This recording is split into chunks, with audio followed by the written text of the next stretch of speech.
गांव था सीतापुर, जहां ज्यादातर लोग खेती पर निर्भर थे। वहीं रहता था रामलाल, एक ईमानदार और मेहनती किसान। उसकी जमीन थोड़ी थी लेकिन मेहनत बहुत ज्यादा। सुबह सबसे पहले उठता, बैल लेकर खेत जाता और रात तक मिट्टी से जूझता। लेकिन पिछले कुछ सालों से मौसम उसका साथ नहीं दे रहा था। कभी बारिश बहुत ज्यादा तो कभी बिल्कुल नहीं। फसलें बर्बाद हो रही थीं और कर्ज बढ़ता जा रहा था। बैंक से लिया कर्ज चुका नहीं पा रहा था और घर की हालत भी खराब हो गई थी। रामलाल की पत्नी गौरी हर दिन उसे समझाती, कुछ नया सोचो रामलाल, अब समय बदल गया है। सिर्फ गेहूं और धान पर निर्भर मत रहो। पर रामलाल कहता, बाप दादा से यही सीखा है, खेती छोड़कर और क्या करेंगे। एक दिन गांव में एक कृषि वैज्ञानिक आए। उन्होंने किसानों को समझाया कि अब समय आ गया है कि खेती में बदलाव किया जाए। ऑर्गेनिक खेती, कम पानी की फसलें और सीधे मंडी या ऑनलाइन बिक्री जैसे नए तरीके अपनाने होंगे। रामलाल को पहली बार लगा कि शायद बदलाव की जरूरत है।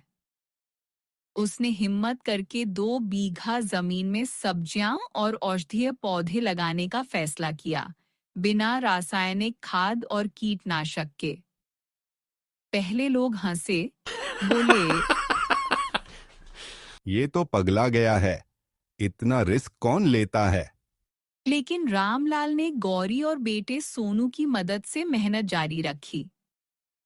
उसने कंपोस्ट खाद बनाई, जैविक कीटनाशक बनाए और गांव की नहर से पानी बचाकर सिंचाई की। 3 महीने बाद खेत में हरियाली लहराने लगी। टमाटर, धनिया, तुलसी, आंवला, सब्जियां और जड़ी बूटियां लहलहाने लगीं। रामलाल ने अपने बेटे की मदद से शहर की मंडी और एक ऑनलाइन प्लेटफॉर्म पर अपना माल बेचना शुरू किया। पहली बार रामलाल की खेती से मुनाफा हुआ, इतना कि पुराने कर्ज भी चुका दिया और एक नया ट्रैक्टर ले लिया। वो ये सब देखकर उसकी पत्नी बहुत खुश थी। गांव के लोग अब पूछने लगे, रामलाल, तूने क्या किया? हमें भी सिखा। अब रामलाल वही किसान नहीं था जो परंपरा में बंधा था। वह अब गांव एक छोटा सा किसान समूह बना। कुछ महीनों में गांव के और भी किसानों ने उसकी तरह जैविक खेती शुरू कर दी। एक छोटा सा किसान समूह बना, जहां रामलाल उन्हें सिखाता, बीज बांटता और मंडी से जोड़ता।